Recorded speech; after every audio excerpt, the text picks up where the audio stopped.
তো নমস্কার বন্ধুরা, বাঙালির পথ চলা ইউটিউব এবং ফেসবুক পেজে তোমাদের সকলকে জানাই স্বাগত।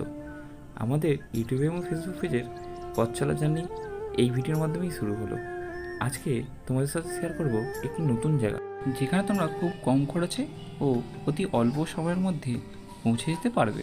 যারা ট্রেনে করে যেতে চাইছেন তারা হাওড়া থেকে পাঁশকুড়া বা মেদিনীপুরগামী লোকাল ট্রেনে চেপে এরকম প্রাকৃতিক সৌন্দর্য দেখতে দেখতে খুব কম সময়ের মধ্যেই তোমরা পৌঁছে যেতে পারবে।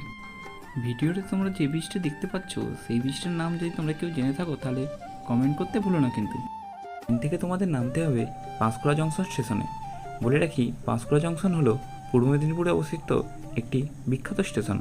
পাঁশকুড়া জংশন থেকে 1 নম্বর প্ল্যাটফর্মের দিকে বেরিয়ে রাস্তা ধরে হাঁটতে হাঁটতে তোমরা পৌঁছে যাবে পাঁশকুড়া বাস স্ট্যান্ড।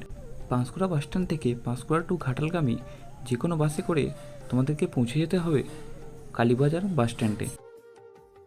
পাঁশকুড়া থেকে কালীবাজার আসতে বাসে মাথাপিছু ভাড়া নেয় 20 টাকা করে। কালীবাজার বাস স্ট্যান্ডে নেবে বাঁদিকে এই রাস্তা ধরে মন্দিরের পাশ দিয়ে হাঁটতে হাঁটতে কিছুটা গেলেই তোমরা পেয়ে যাবে বিভিন্ন টেকার বা টোটো। আমরা সেদিন টেকারে করেই পৌঁছেছিলাম এখানে। বলে রাখি, প্রতিদিন টেকার বা টোটো সকাল 7টা থেকে শুরু করে রাত্রি 8টা পর্যন্ত সার্ভিস এনাদের অ্যাভেলেবেল থাকে। টেকার বা টোটো থেকে নেমে মাত্র কয়েক মিনিটের হাঁটা পথে এরকম সবুজ ধান ক্ষেত এবং শশা ক্ষেত দেখতে দেখতে তোমরা পৌঁছে যেতে পারবে দ্বিতীয় তারাপীঠের মন্দির। বলে রাখা ভালো, দ্বিতীয় তারাপীঠের মন্দিরের কাছে কোনো সেরকম খাবার ব্যবস্থা পাওয়া যায় না। তবে হ্যাঁ, এখানে মায়ের প্রসাদ খাওয়ার ব্যবস্থা আছে। প্রসাদের জন্য আগে থেকে বুকিং করাতে হয়। বুকিংয়ের নাম্বার এবং ডিটেলস ভিডিওর মাঝখানে তোমাদের দিয়ে দেবো আমি। মন্দিরে পুজো দেওয়ার জন্য মন্দিরের ঠিক উল্টো দিকে এই দোকানটি থেকে তোমাদের পুজোর ডালা সংগ্রহ করে নিতে হবে। বলে রাখি, এখানে পুজোর ডালা শুরু হয় 50 টাকা থেকে শুরু করে 1000 টাকা পর্যন্ত।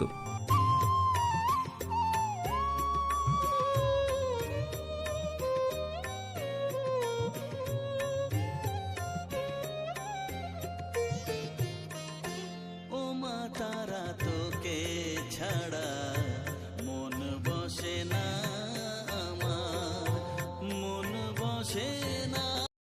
মন্দিরের আশেপাশের জায়গার তোমাদের জন্য একটি সিনেমাটিক ভিউ।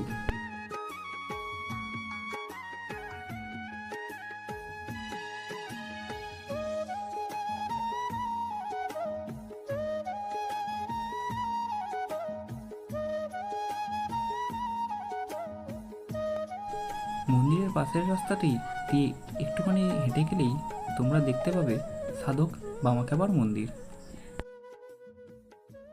বামাখ্যাপার মন্দিরের আশেপাশটা অত্যন্ত নির্জন এবং শান্ত প্রকৃতির। গাছের ছায়া এখানে আপনাকে মনোমুগ্ধ করিয়ে তুলবেই। প্রতি বছর চৈত্র মাসে এই তারামায়ের মন্দিরকে কেন্দ্র করে এক বিরাট মেলার আয়োজন করা হয়। ভিডিওটিতে যে নাম্বারটি দেখতে পাচ্ছ এই নাম্বারটিতেই কন্ট্যাক্ট করে তোমরা মায়ের প্রসাদের জন্য বুকিং করতে পারো। মন্দিরের আশপাশে গলা ভেজানোর জন্য এরকম ঠান্ডা পানীয়ের দোকান তোমরা অনেক পেয়েই যাবে।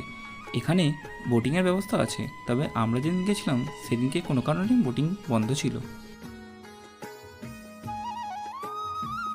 পরন্ত বিকেলে মন্দির দেখা কমপ্লিট করে আমরা গুটি গুটি পায়ে এগিয়ে চললাম সেই কালীবাজার বাস স্ট্যান্ডের দিকে।